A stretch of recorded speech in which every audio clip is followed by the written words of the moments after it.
Swim Things in Blue Springs, your one-stop shop for all things swim. Pools, spas, patio furniture, swimwear, and accessories. Visit them in Blue Springs or at www.swimthings.com. Like, started teaching myself English, and pretty much just like asking people, hey, like, how do I end up? Like, how do I go? How do I get a scholarship? What tests do I need to do? And this is all at like 13, 14. I remember the first time I contacted LSU. Yeah, the first time I contacted LSU, I was like 14, 15, 14. And I just sent a blank email that I found on the website. I was like, hey, look, it was really bad English. I have that email. The other day I was looking at it. It's really bad English. It was like, hey, I'm 14. I'm the best in Brazil right now. These are my times. What do I need to do? And I sent that email to a bunch of schools.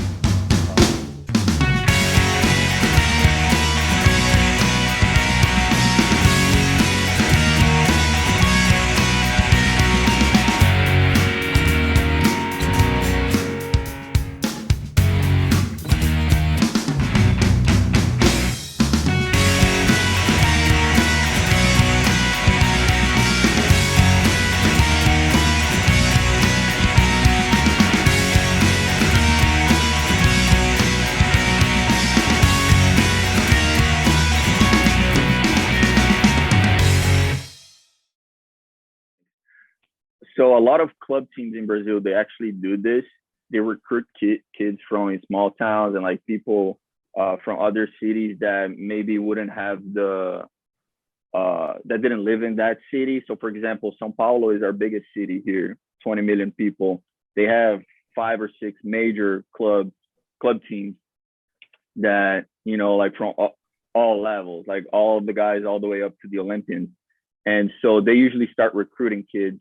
And they don't actually pay you money, but they'll give you housing, they'll give you school, they'll give you like all that sort of thing. So like food and like, so that's why I say I started pro swimming at 13, but it's not actually pro. It's just like that, the whole, like they pay for everything pretty much, right. And your travels and all of that. Just not, and they just don't pay you, but pay for money, all your expenses. Yeah. I did end up like getting some money from like government funding. It's very common in Brazil. Like we have this national funding thing that if you medal at any national level meet, you can apply for, and it's like it's nothing, honestly. It's like the equivalent of like 500 American dollars. It would just help you with like traveling sure. every month. So. But yeah, since an early age, I had that experience of getting that money from the government for school, because since I was swimming with a bigger team, my parents were able to save all that money for later on. But yeah, so I left home pretty early, but it was the one thing that my parents always said. It was like, hey, we're letting you go now. Like, and I went like 5 hours away, like 400 miles away, like to a bigger city. But they're like, look, we're letting you go, but your academics is everything. Like, and fortunately, the club that I was at gave me a scholarship to like the best private school in town, sort of thing. So my parents are like, okay, like you're taking advantage of the school. Like, right. Yeah, you're having fun, you're swimming and all of that, but like, if you have, like, I couldn't get less than B. It was like, hey, you get a C, you're back home. Like, we don't care. Like they never made me get A pluses, but it was like, hey, anything less than a B, you're done. Yeah. So yeah, it's just very early age. I started pretty much having all the responsibility, like living by myself. Actually, I was living with like 10 other guys my age. So you can imagine what 10, 14-year-old guys are doing in the house. Yeah, it was fun. It was fun. It was a great period. But and as a parent, I have a 16-year-old and an 18-year-old, and I think, I don't know. It's very different. It's very different. Like my mom always like would tell stories, like, because she would come to visit like every 3-4 weeks, and the house is just a mess. Like we were practicing. Like some of the moms would like plan and go like visit us together, So whenever we were at practice, they would just like do a major clean of the Clean house the sort house. of thing. So, and they would always like, it gives us a hard time for not cleaning up and like all that sort of stuff. But it was fun. It's like, imagine my dad went through the same thing. Oh, sorry. That's okay. My light is kind of weird. I'm sorry. My dad went through the same thing when he was playing soccer. It was pretty much the same system for him playing soccer professionally since an early age. So he knew exactly what, he always had that mentality. Like he knows what it's like, and he knows where to interfere in case like something came up. Like he knew how to like give me the right guidance for that. So I was thankful to have that proper balance of like my parents also like knowing that was very important for me at that time as well. Mm-hmm. Otherwise, I would have just quit swimming at 13. If I hadn't left, I probably would have quit. So yeah. Well, yeah, you needed it at the age of 13. You need it to be fun, but you also to have people pushing you. I mean, that's huge. Exactly. Yeah. And that was huge. That was the first time I was actually training with a team. And I'll tell you, like, it was hard. It was tough because I like to consider myself, and everyone that knows me in training knows that like I'm a true sprinter.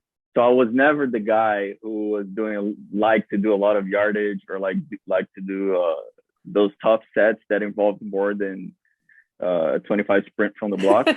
So I actually trained with Milo. Milo kicked me out of a practice once at LSU. It was a pretty fun story. I'll tell later. But yeah, so like at that time it was fun for me. Like at 13, like I was the best in Brazil in a couple races, 50, 100 free, 100 breast. And I got to this club where all the guys I was swimming against were training, and these guys are just beating me in practice nonstop. Like I couldn't keep up with them in anything in practice. So that kind of messed with my head as well in terms of like my confidence. I was like, how are these guys always like beating me and like they're fine, like day in and day out. They come here and they just beat me in practice, but then I guess to the competition time and like we get up in the blocks and I win. It was tough for me to like understand that at first, but definitely one of the reasons why I needed that experience was to like kind of learn how to train in a team environment. It's definitely interesting. Sure. So you ended up leaving Brazil and going to LSU. Right. Yeah. So since that early age, when I was 11, 12, it was 08. Yeah, 08, I was 12.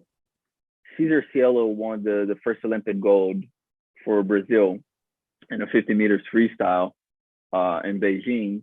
And since that moment, I started like following his path sort of thing, which a lot of kids in Brazil also did. We were all like, okay, what is this guy doing? So, and because that was like right when I started taking swimming more seriously, as I was like, okay, what is this guy doing?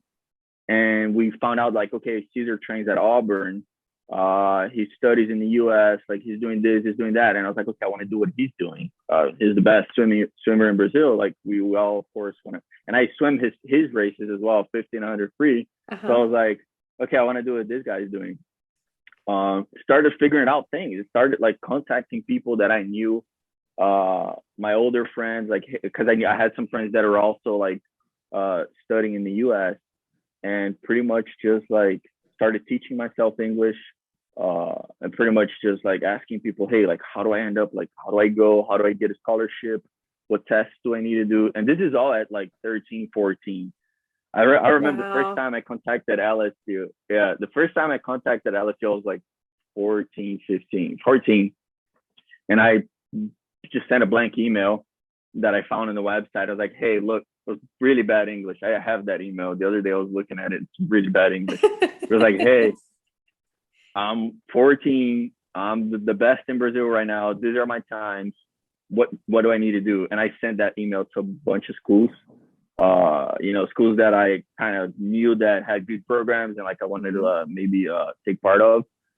And it started from there. Like started contacting a lot of people. A lot of people got back to me. Started going back and forth with a lot of coaches. And I was fortunate to have that contacted LSU early on to where they were very interested since that beginning.